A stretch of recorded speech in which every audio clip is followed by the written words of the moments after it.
Hi అండి. అందరూ ఎలా ఉన్నారు? ఐ థింక్ అందరూ బాగానే ఉంటారని అనుకుంటున్నాను. బాగుండాలని దేవుణ్ణి మనస్ఫూర్తిగా కోరుకుంటున్నాను. ఒక చిన్న సందర్భాన్ని మీతో షేర్ చేసుకోవాలని కొంచెం కుతూహలం పడుతున్నాను నేను. అంటే ఎవరికి షేర్ చేసుకోవాలో తెలియక మీతో షేర్ చేసుకోవాలనిపించింది. మరోలా అన్యదా భావించకండి. 2023లో అక్టోబర్ 20న మాకు మ్యారేజ్ అయింది.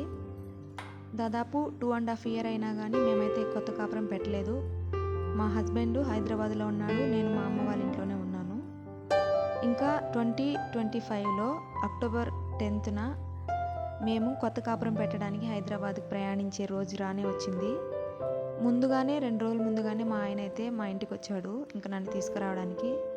ఇంకా ప్రయాణం మనకు ముందుగా ఉందని తెలిసే నేను అన్నీ కూడా సర్దుకున్నాను. 10 రోజుల ముందు నుంచే నాకు అసలు ఎలా ఉండేదంటే, అసలు ఎక్కడో మనం విదేశాలకు వెళ్ళిపోతున్నామా, అమ్మా నాన్నని వదిలేసి అన్నట్టు అనిపించేది. తిండి తినబుద్ధి కాదు, నీళ్లు తాగబుద్ధి కాదు, నిద్రపోబుద్ధి కాదు. అసలు ఏదో పోగొట్టుకున్నట్టు అయిపోయింది. ఎంత హస్బెండ్తో కలిసి ఉండబోతున్నాం అని తెలిసినా కానీ ఒకవైపు అమ్మ నాన్నని వదిలేసి వెళ్ళిపోతున్నామనే బాధ కూడా ఒక పక్క ఉండేది. ఇంకా రానే వచ్చింది. మేము ప్రయాణం చేయాల్సిన రోజు అక్టోబర్ 10వ తారీఖు రానే వచ్చింది. మా అమ్మ వాళ్ళు, మా నాన్న వాళ్ళు కానీ ఎవరైతే మాతో పాటు రాలేదు.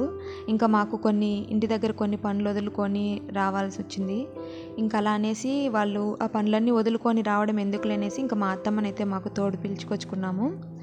ఇంకా ఆ రోజు ప్రయాణం అయితే సాయంత్రము 7:30 గంటలకి బస్ అయితే మాకు ఉండింది.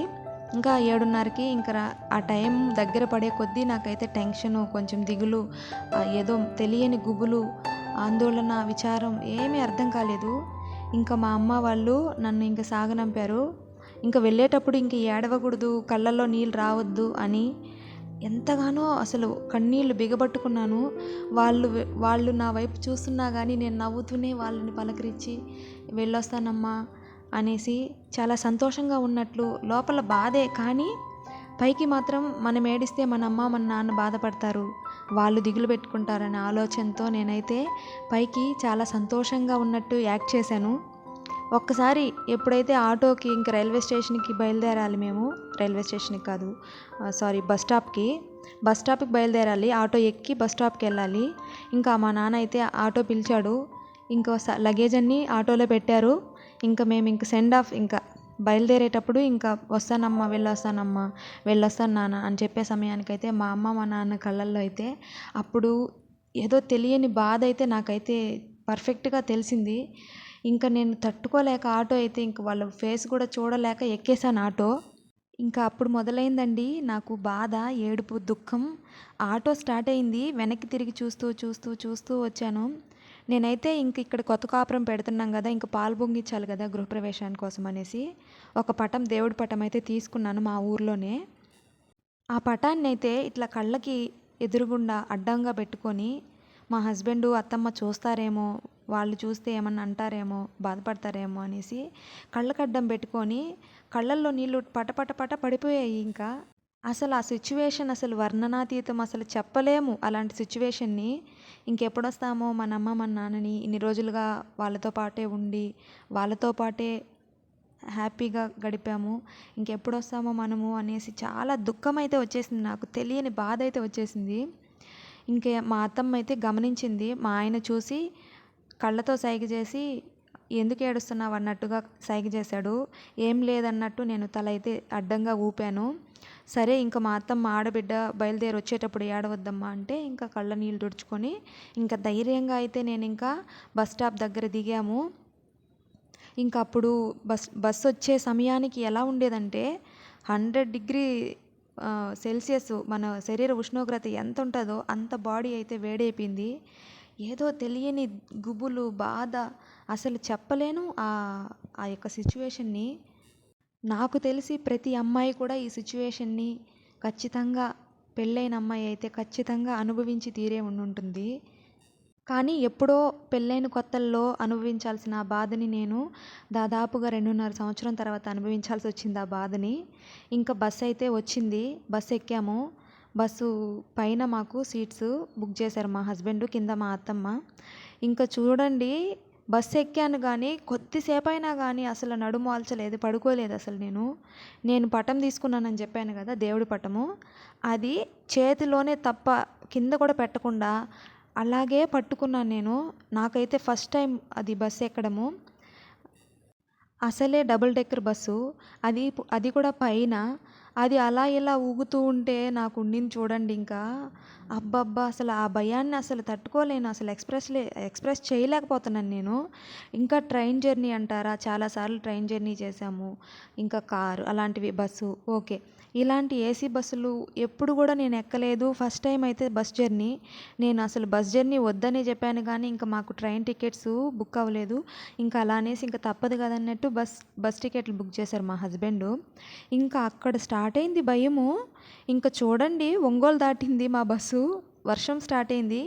ఇంకా తెల్లవార్లు కూడా నేను అలానే కూర్చొని కళ్ళు అప్పగిచ్చి బయట చూస్తూనే ఉన్నాను. అంటే నాకు ఏవేవో ఆలోచనలు, ఇప్పుడు బస్సు వెళ్తుంది, పడిపోతుందేమో బస్సు, ఇలా దొల్లిపోతుందేమో బస్సు, ఏమైనా వచ్చేస్తుందేమో ఎదురుగా అని భయం ఒక పక్క. చాలా చూస్తుంటాం కదా మనము న్యూస్లలో.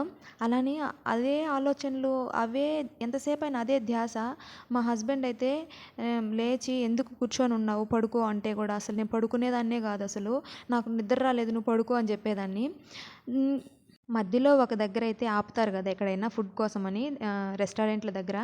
అక్కడైతే రెస్టారెంట్ దగ్గరికి వెళ్ళి ఇంకా వాష్రూమ్కి వెళ్ళేసి నేను మొత్తం మా హస్బెండ్ ఇంకా ఏదైనా తిందామనేసి వెళ్ళాము. ఇంకా అక్కడ కూడా నాకు అసలు ఆకలి కావట్లేదు, నీళ్ళు తాగబుద్ధి కావట్లేదు. అంతే ఇంకా మా హస్బెండ్ తిడతా ఉన్నారు ఇంకా తినలేదనేసి. సరే అనేసి ఒకే ఒక పుల్కాలో సగం తిన్నాను. ఆ పుల్కా కూడా నాకు తినబుద్ధి కాలేదు, నాకు నైట్ టైంలో నాకు అరగదు, నువ్వే తినేసి అని చెప్పాను. ఇంకా మళ్ళీ వచ్చి కొద్దిగా వాటర్ తాగేసి ఇంకా బస్ ఎక్కామా. ఇంకా అలానే కూర్చున్నానండి నేను అసలు. అలానే కూర్చొని కింద ఒక సీట్ ఖాళీ ఉండేది, మా హస్బెండ్ పక్కన కూడా కూర్చోలేదు, నేను వచ్చి కింద కూర్చున్నాను. బస్సు గట్టిగా పట్టుకున్నాను అసలు. అమ్మో భయం, ఎందుకంటే అసలు అది అట్లా ఇట్లా ఊపుతా ఉంది ఎంతసేపు అయినా. అందుకే నేను బస్కి రాను, అసలు ట్రైన్ బుక్ చేసి ఉండొచ్చు కదా అనేసి నేను చాలాసార్లు మా ఆయన అయితే అంటున్నాను. ఇంకా మా ఆయన కూడా నన్ను కసురుకున్నాడు. ఇంకెందుకులే అనేసి ఇంకా సైలెంట్గా కూర్చొనే ఉన్నాను, అసలు అలానే కూర్చున్నాను. ఒంగోలు దాటేసరికి వర్షం ఫుల్గా వస్తూ ఉండేది. అమ్మ ఈ వర్షంలో స్కిడ్ అవుతుందేమో బస్సు అని భయం ఒక పక్క. ఇంకా అలానే ఇంకా అలా కూర్చొని ఇంకా హైదరాబాద్ రానే వచ్చింది. మా హైదరాబాద్లో మా ఫ్రెండ్ ఒక అమ్మాయి ఉంది, గృహప్రవేశానికి తనను కూడా ఇన్వైట్ చేయలేదు. ఎందుకంటే మనము వెళ్ళిన కాలానికి చూసుకుందాంలే అనేసి ఒక లెక్కలో ఉండిపోయాను. ఇంకా హైదరాబాద్కి ఇంకా వనస్థలిపురం దగ్గర నుంచి ఇంకా ఒక 1 అవర్ ఉండదనగా అప్పుడు కాల్ చేశాను. ఇలా మేము పాలు పొంగిచ్చాలి రండి అంటే ఇంకా వాళ్ళకి ఇప్పుడు కుదరదన్నారు. సరే అనేసి ఇంకా మేమైతే పంజాగుట్ట దగ్గర బస్సు దిగాము. ఇంకా చూసుకోండి నేను ఫస్ట్ టైము హైదరాబాద్ రావడము. అసలైతే నాకు ఎలా ఉండిందంటే అలా ఉండింది. నైట్ అంతా జర్నీ చేసి ఇంకా అక్కడికి మా ఆయన క్యాబ్ బుక్ చేశారు. ఇంకా అన్ని లగేజ్ తీసుకొని వచ్చేసాము. మేము అంటే రూమ్ ఉంది కదా, రూమ్ దగ్గరికి వచ్చేసాము. ఇంక వచ్చి చన్నీళ్ళ స్నానము తల మీద పోసుకున్నానండి. ఇంకా ఒక క్వార్టర్ తాగిన మనిషిలాగా అయిపోయాను నేనైతే. తల తిరుగుతుంది గిర్రంట. నైట్ అంతా తిండి లేకుండా నిద్ర లేకుండా చల్లనీళ్ళ స్నానం చేసేసరికి నా తలంతా భారంగా బరువెక్కిపోయింది. ఇంకా పాలు పొంగిచ్చి ఇంకా త్వరగా టెంకాయ కొట్టేసి అయిపోయింది. ఇంకా మా అత్తమ్మ వాళ్ళు వస్తానన్నారు. వాళ్ళు వచ్చేసరికి ఇంకా నేను ఇంకా ఏదో ఒకటి భోజనం చేయాలి కదా, భోజనం చేయాలి, ఏదో ఒకటి వాళ్ళకి ఏదైనా చేసి పెట్టాలి. ఇంకా అట్లనేసి ఇంకా కొద్దిగా పాయసం అయితే చేశాను, ఇంకా రైసు అవి చేశాను. మా అత్తమ్మ వాళ్ళు వచ్చారు, వాళ్ళకి వడ్డించి వాళ్ళు వెళ్ళే వరకు నిద్రని అసలు స్టాప్ చేసుకోలేకపోయాను నేనైతే. ఒక పక్క దిగులు, ఒక పక్క ఆలోచన, ఒక పక్క నిద్ర, ఒక పక్క ఆకలి, ఇవన్నీ అసలు నాకైతే గందరగోళం అయిపోయింది చూడండి. ఇంకా అసలు ఒక మనిషికి ఇన్ని విధాలైన పరిస్థితులు ఎదుర్కొంటే ఎలా ఉంటుంది అసలు? మీరు ఎప్పుడైనా ఇలాంటి సిచ్యువేషన్ ఎప్పుడైనా అసలు ఎదుర్కొన్నారా? మీకు ఎప్పుడైనా ఎదురైందా ఇలాంటి పరిస్థితి? నాకు ఒకసారి కామెంట్లో తెలపండి. మీరంతా కూడా నన్ను ఆదరిస్తారని, సపోర్ట్ చేస్తారని, సబ్స్క్రైబ్ చేసుకుంటారని, లైక్ చేస్తారని ఆశిస్తున్నాను. అలాగే నా నిజ జీవితంలో ఉన్న కొన్ని సంఘటనలు, సందర్భాలు మీతో పాటు పంచుకోవాలని ఆశిస్తున్నాను. నన్ను ఆదరిస్తారని అనుకుంటున్నాను.